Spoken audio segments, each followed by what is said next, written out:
The gentleman is recognized for 1 minute. Mr. Speaker, the question we must ask ourselves today in light of recent revelations, why does Congress insist on giving $500 million worth of taxpayer money to an organization that has such disregard for human life? Consider the budget constraints currently imposed on our military. Why are the American people's hard-earned money being diverted to Planned Parenthood, which reports more than $127 million in excess revenue and more than $1 billion in net assets?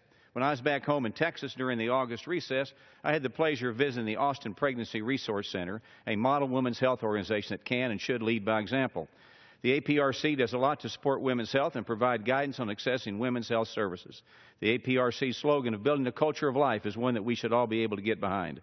But there are many pro-life women's health organizations like APRC that take dollars. Even so, some of my colleagues would prefer to continue to send taxpayer dollars to Planned Parenthood, an organization that takes in money from aborted fetal parts, an organization that alters abortion procedures so they can harvest organs, an organization that frankly rips off the federal government. Not only are the alleged actions of Planned Parenthood illegal under federal law, they are morally reprehensible. I am disgusted that an organization that is involved in such repulsive activity would promote itself as a protector of women's health.